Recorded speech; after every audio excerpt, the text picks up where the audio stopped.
Ayan guys, meron naman tayong isang rice cooker. Teko ang kanyang ang brand. Sabi nung nagdala ay ayaw daw itong umilaw yung dalawa na to. Ito yung cook saka yung kanyang warm. Ayan. Hindi sila makapagsaing dito. Kaya dinala to ngayon sa akin para ipaayos. So, ito guys yung kanyang cords. Try natin kung meron siyang resistance tayo makukuha. Ayan. Ngayon, ang gagawin natin dito, isaksak natin sa ating outlet. Titignan natin kung iilaw yung kanyang itong dalawa na to, kung iilaw. Pero guys, pag hindi ito naka-switch, ang ilaw lang dito itong warm. Tingnan natin Tapos ibaba natin yung kanyang magnet switch. Ayan guys, wala siyang ilaw. Ayan. Dapat yan meron ng ilaw ang gagawin natin, hugutin uli natin muna. Tapos i-test natin tong plug kung meron siyang resistance.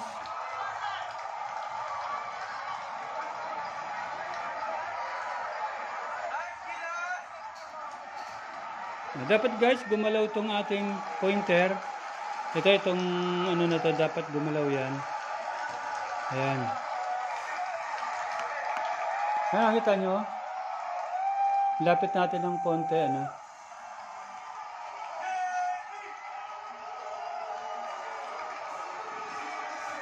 Ayan.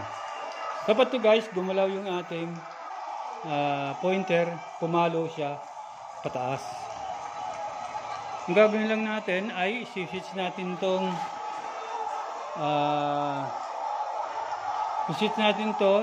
baba natin yan, tapos ibaba rin natin to dito. Ayan guys, nakita nyo wala siyang palo. Ayan, titignan nga. Ito guys yung kanyang pointer. Ayan, wala talaga ayaw pumalo. Sa tingin ko guys, baka yung fuse, yung kanyang diferensya o kanyang kaya hindi siya umiilaw, walang pumapasok na kuryente rito. So gagawin natin, buksan natin tong ilalim dito. Nandito kasi guys yung kanyang fuse dito sa loob. Bubuksan natin to ngayon. Tanggalin natin.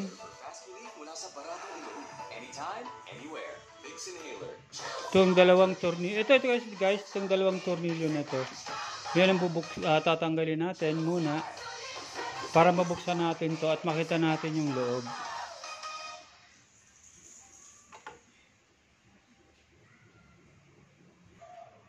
Ayan guys, nabuksan na natin. Nakita na natin yung loob niyan. Ito yung kanyang switch at ito naman yung kanyang thermostat. Ito yung thermostat niya. Pag na-reach na niya yung init nito, halimbawa nagsaing ka, na-reach niya yung init, yung tamang init, magka-cut off to, itong switch na itong na to, magka-cut off yan, tataas, mag-disconnect. Or pagtaas niya, magwa-warm na lang siya. Yan. Ito siya magwa-warm. Pag na-reach niya na yung tamang temperature nitong ating tinatawag na ito yung kanyang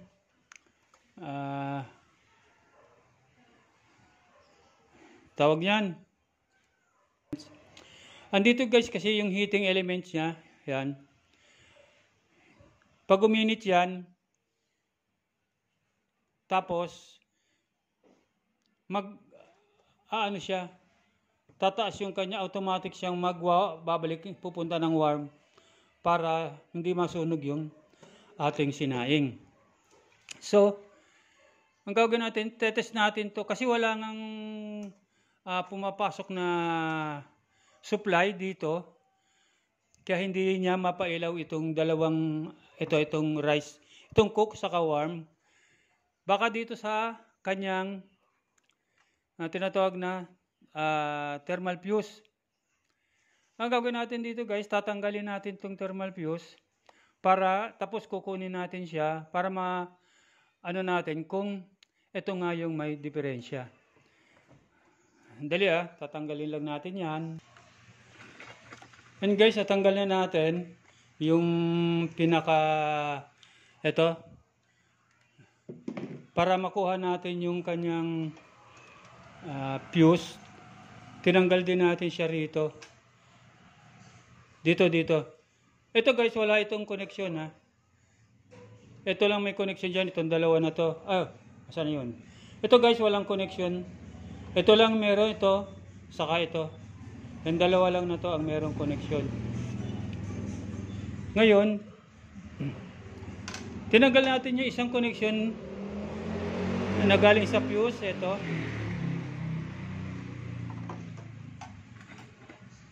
Ito, galing to sa fuse. Tinanggal natin siya rito.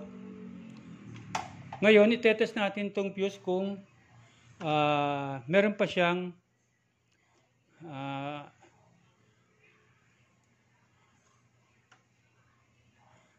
resistance, Yan, check na ito. Ayun guys, tignan na lang natin, mamaya papakita ko na lang sa inyo. Ayan. Dito natin siya i-check.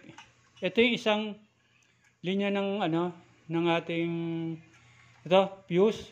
Ito. Dito siya nakakonect. Dapat gumalaw yung ating tester. O ito, dapat pumalo siya. Yan.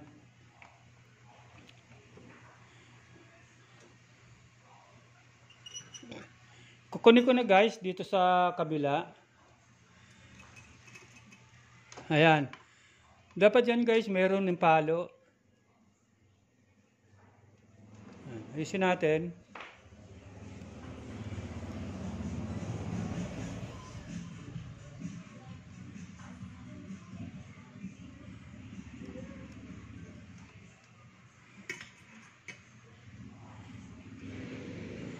Ayan guys, nakita nyo, hindi pumalo yung ating pointer. Ayan.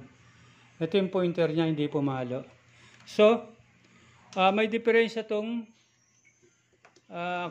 kanyang fuse. Kaya tatanggalin natin to rito.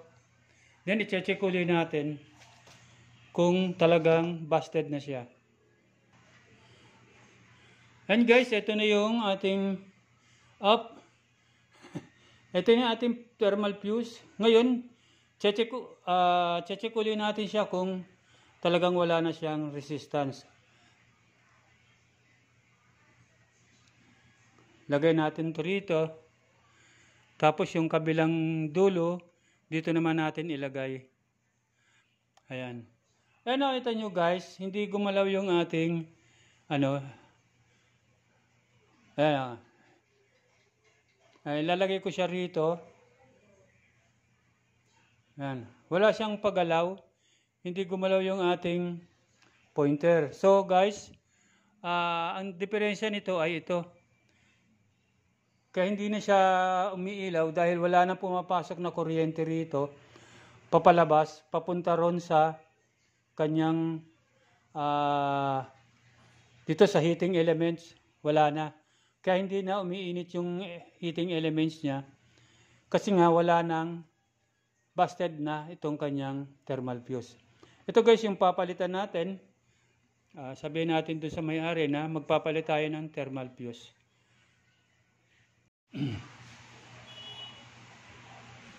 Yun guys. Papalit tayo ng fuse, di ba? Ito yung fuse kanina. tumalsik kasi hindi ko na makita.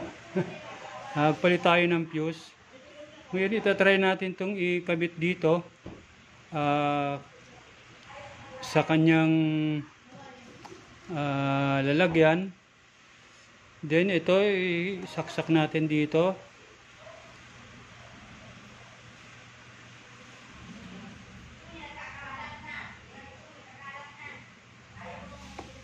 Ayan. Kabit na siya guys. Tapos ito isang linya. Dito naman natin ito ilalagay.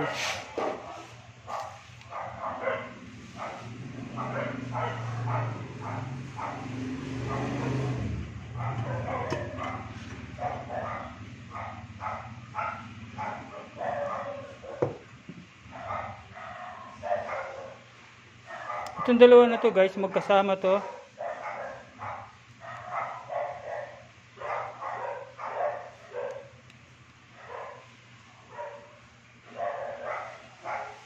Kasi balik natin siya. Yan.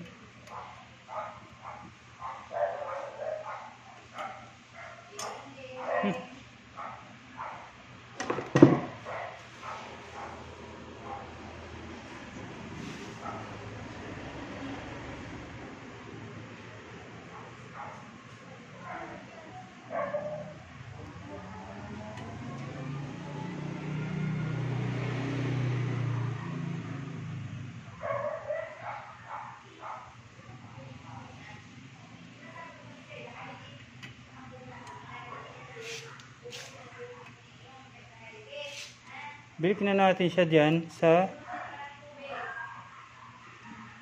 lalagyan niya.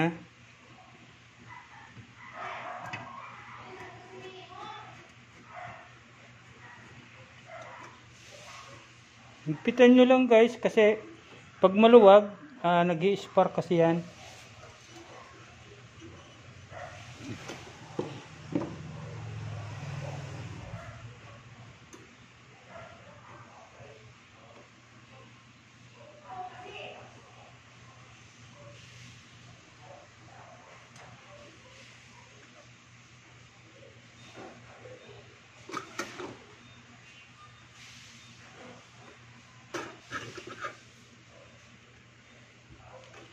Oops.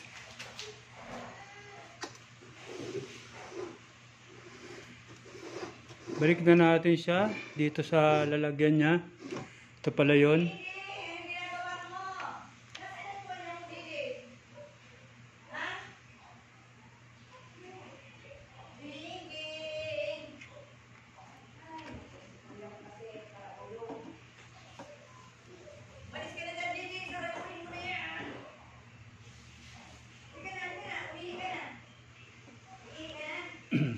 Pagbalik dito guys, ipupush nyo lang. Kasi may lock naman siya rito. Ito, dalawa na to. Pupush nyo lang na pataas.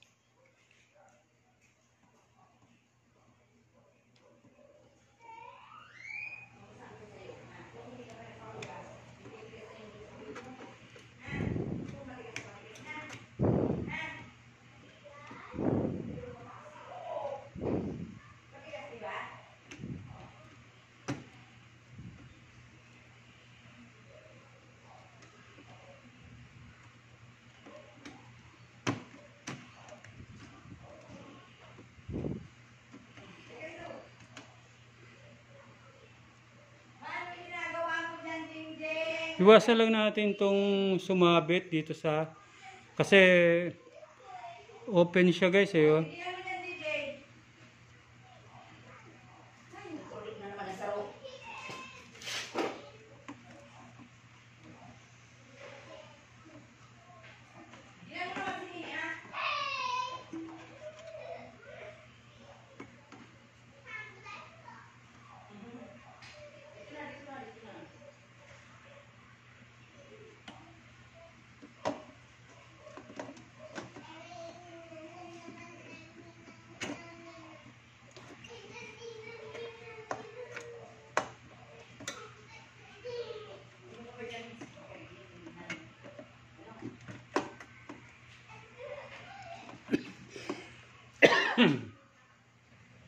And guys, balik ko na to, itong pinakapwit niya.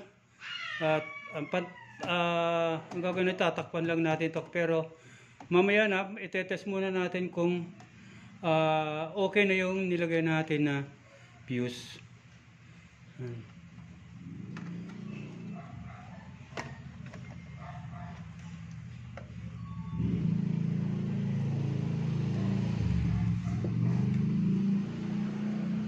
Try muna natin siyang i-test.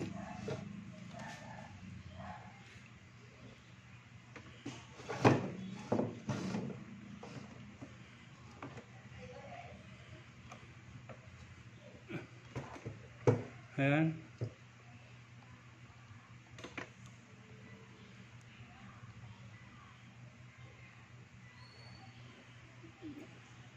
Ngayon test natin kung may resistance na siya. Kanina guys, wala itong resistance. Ayan. Papakita ko na lang sa inyo guys pag okay na.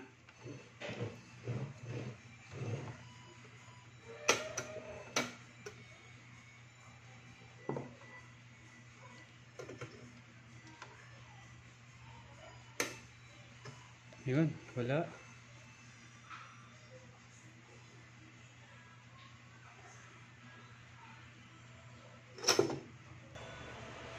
And guys, tingnan nyo. Tignan natin kung may pag bumalo itong ating tester, itong ating pointer, okay yung ating naging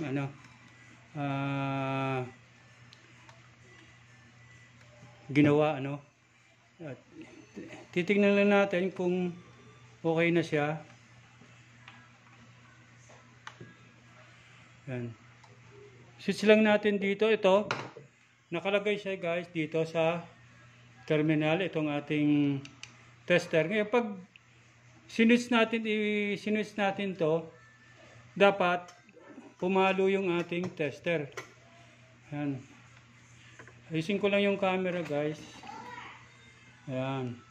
Ngayon, ididiinan natin tong magnet switch. Tapos, i-on natin to. Ayun. Hop, hindi nakita. Sorry.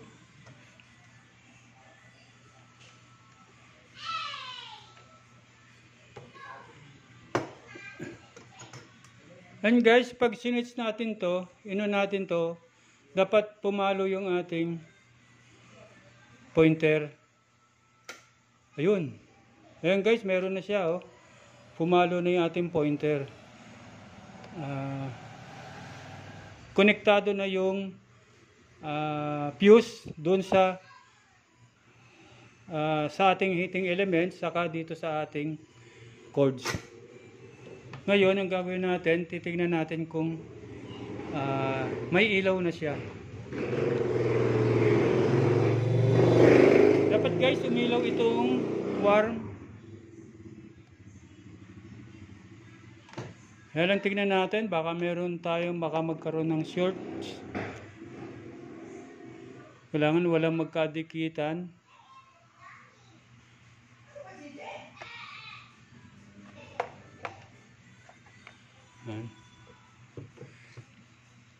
Okay, try natin.